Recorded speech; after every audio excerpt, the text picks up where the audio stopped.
Greetings, everybody. Today we're going to have a look at a page from a manual that's a collection of works or individual works for the training of soldiers. We're going to be looking at the principles of single Chinese saber, or the Dan Dao, sometimes called. Don't confuse, in this case, the Chinese characters Dan Dao can mean single, as in you're using one. But there's also that earlier text, the Ming Dynasty text, where it refers to Dan Dao, and it's a two-handed weapon. So this is referring to same characters, so sounds the name, same name, but referring to the single-handed saber and not that long two-handed saber. We're going to be looking at this, the manual or page of a manual we're going to be looking at is from the Illustrated Guide to the Mastery of Military Techniques.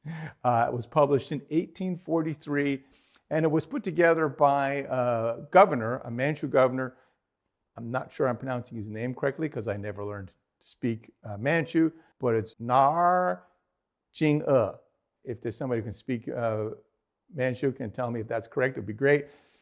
He was a governor during a time of war. So during that period, he was the governor, I should say, of Jilin province.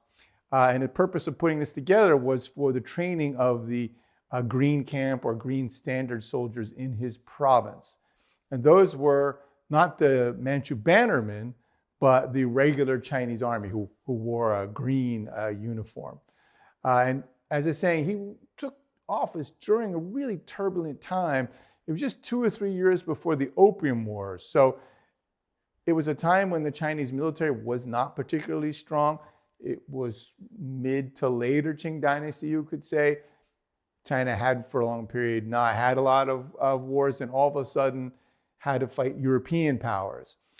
Problem for the Chinese was, of course, they were still using weapons that were basically 18th century weapons. The type of matchlock, you see there's one in the back there, that matchlock hadn't changed in centuries.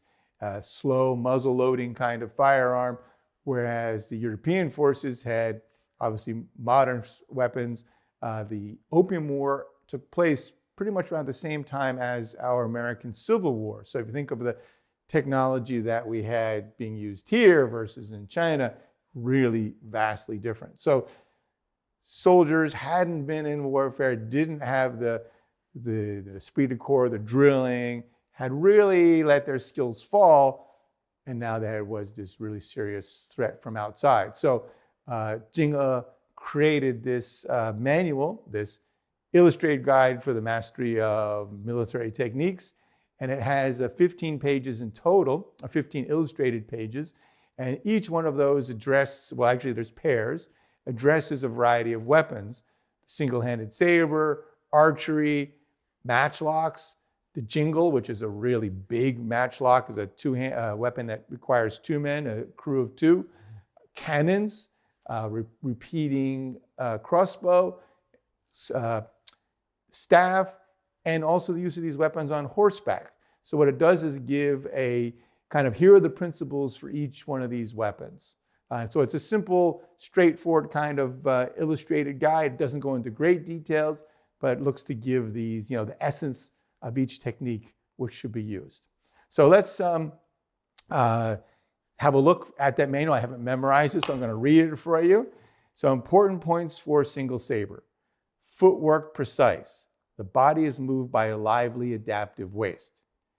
Every movement correct. Poking downward is jia. Chopping, kan. Pi, splitting, pi. And a two-handed cut, the duo, eyes following the saber. Advancing, evading, spirited, and quickly maneuvering to a superior position. With a long period of practice, the qi won't rise, obstructing your movements. Then naturally, jumps become nimble and fast. Hand and eyes fit together. Single saber training must be this way. We look at this, seems maybe in some ways rather straightforward.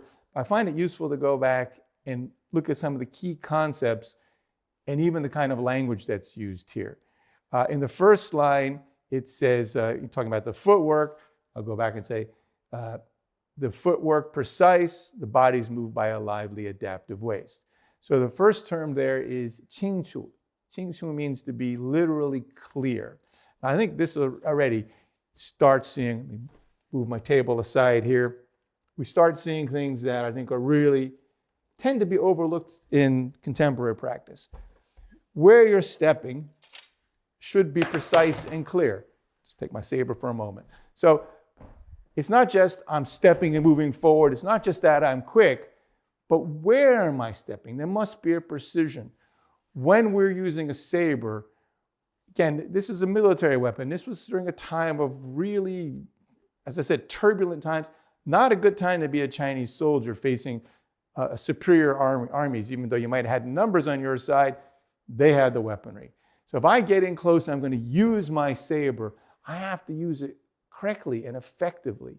Where I step is very important. If I'm stepping toward you, of course, the saber is relatively curved. You could see in the illustration of the manual, they're using these Yue Dao, this gently curved saber with about the same width, only very gently tapering edge and back. Now here, if I'm coming in and I'm striking in and I'm coming straight into you, then I'm going to hit the relatively straight, relatively gently curved area on the flat of the body. If you think of that coming in, it's hitting flat this way. That means a very wide, very long area of the blade is hitting the widest portion of the body. That is not how I want to deliver a cut for it to be effective. In battle, it's not a duel. I have to hit this guy, damage him, go to the next guy. They're trying to do the same thing to my side. So as I come in, it's very important that I step with precision so that I can deliver my cut most effectively. So having deflected here, for example, if I want to come in and use this san cut, I need to step with precision, which means slightly to this angle, so that when my cut comes in, I'm striking into the floating rib. Be the same thing if I were going to strike to the neck.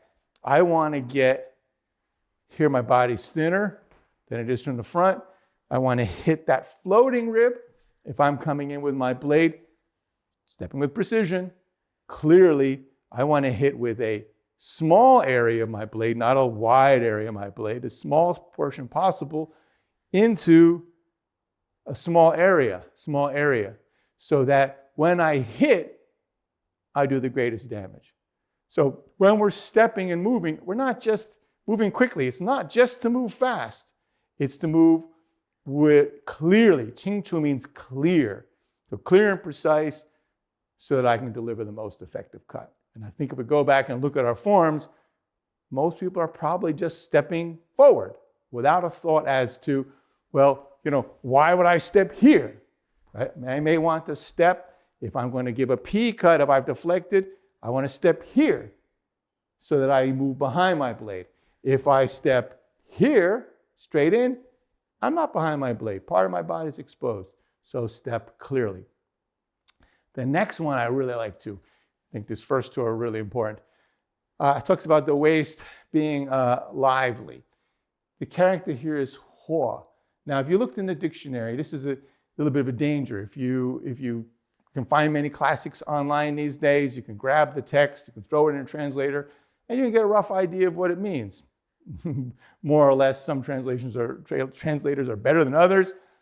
But you can, roughly, yes, you can get an idea of what that text means. And it would translate this character Hua very likely as lively. And that is the dictionary definition.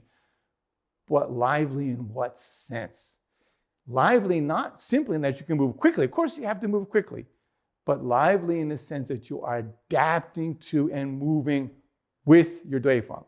In Jianfa, this character Hua is used to describe the hand. You have to develop a lively hand to make these quick changes that you need in dueling. So we talk about a lively hand, but it means quickly adaptive, that I move with what my Daofa is doing and can counter it. Same thing here, but with the waist for the footwork. So if I receive a cut, it's coming down on me, when I deflect here, I have to deflect and step up very quickly. If I deflect, maybe catch his arm, step up, even if that step's to the right place, it wasn't very lively and adaptive.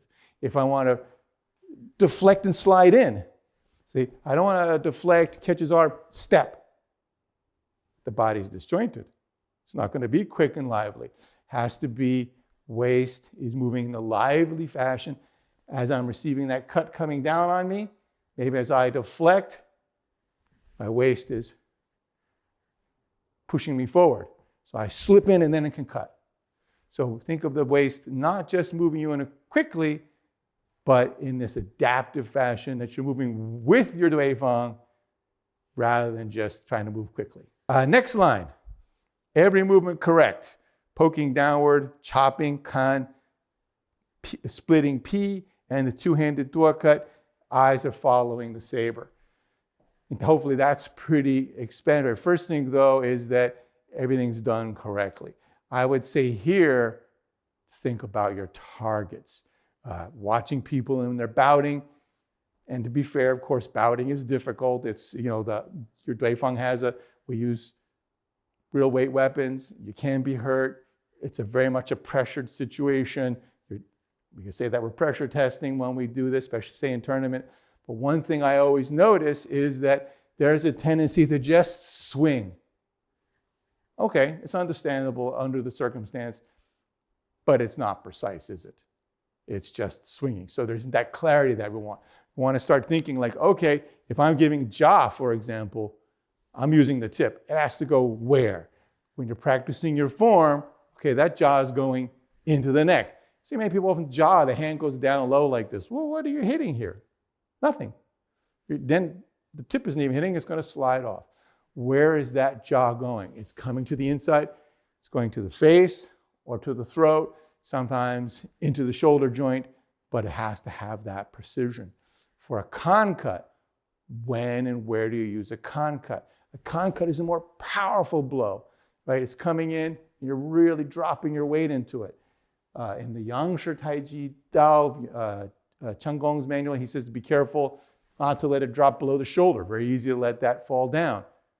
Lacking precision. Another thing that I see go wrong when people are doing their tournament play or bouting, instead of finishing here, their sword's dropping back and withdrawing. So if they've missed that blow, the other guy doesn't always stand still to let you land your cut. As you go to cut, and if you finish here, okay, I hit and I'm in position to cut again, to move, to be continuous. If on the other hand, I cut and I swing through and my sword finishes over here, I've given up. If I've missed, I've given up all that territory. So I want to use the kan at the right time, when I'm close enough, when I have a target that I'm protected enough, I've got really in on my Daofa so I can deliver that solid blow. That's a finishing blow. Otherwise, it's a P cut, and that also finishes there, where I'm prepared to continue in again. If I come up with a layout, it finishes there, so I can come with a P cut. I can follow up. I should always have this precision. So precision in how you're delivering the cut, that it has a finishing point, doesn't just fall and follow through, or not actually falling through, just falling. And I'm using to a target that's designed for that cut, or that cut is designated for, rather than just swinging my blade any old way. Okay, next line. Advancing, evading, spirit, and quickly maneuvering to a superior position. I really like that also. So much of the time in swordplay, what we see is a lot of quick movement. Everybody's moving around as quickly as they can. Again, quite understandable. The other guy's trying to hit you with something that's very solid, whether it's a steel blunt or a wooden sword. But you're simply moving rather than being to a superior position. The term here is actually a word that means beneficial. So when you move, you should be, and you want to get in the practice of thinking this when you're practicing, I want to step to maneuver, not to simply move.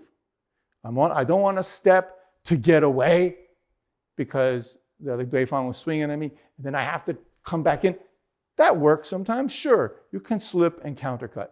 It can be an effective technique, but you didn't really put yourself in a superior position, a beneficial place, when you simply pull back, right? If on the other hand, the Daofa is coming at you and you move sideways around, you closed and flanked on your Daofa.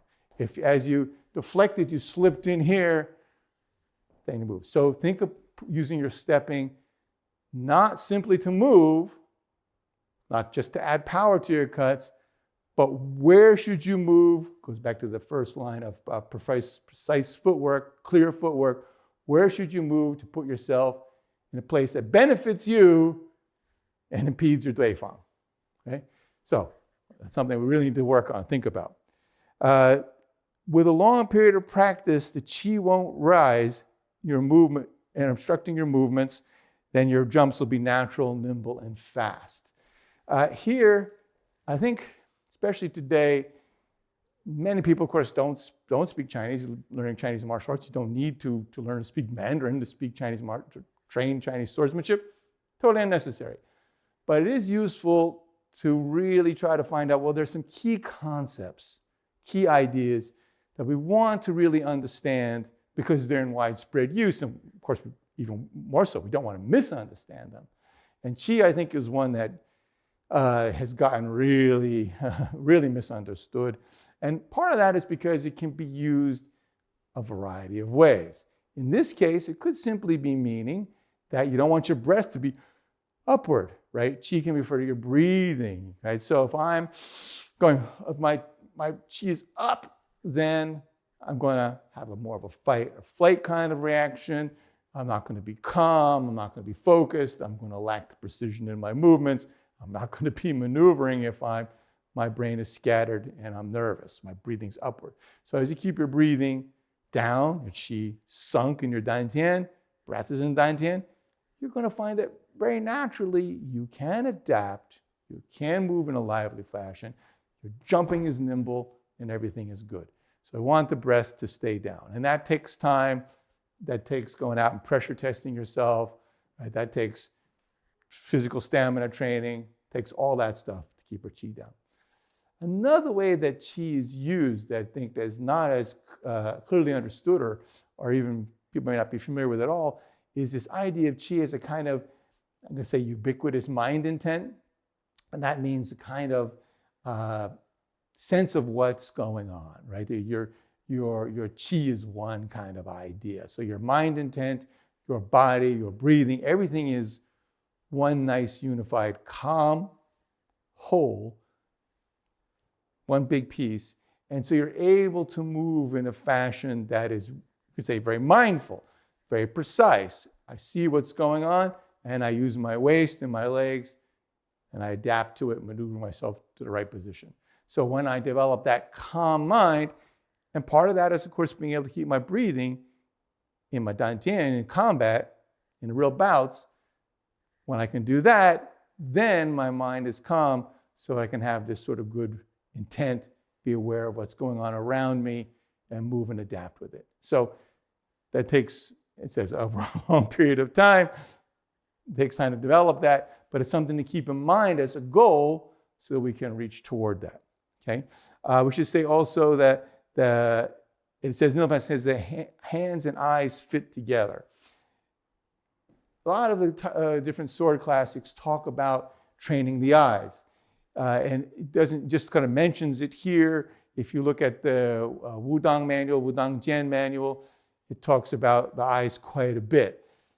Here again, this has to be the idea of that kind of ubiquitous mind intent, that where my eyes go, my sword flows there. It's one piece. So I want to feel that there's that unification of everything from my mind intent, my stepping, is all as one piece. And the last line, got the last line, single saber training must be this way. And I think that's important there.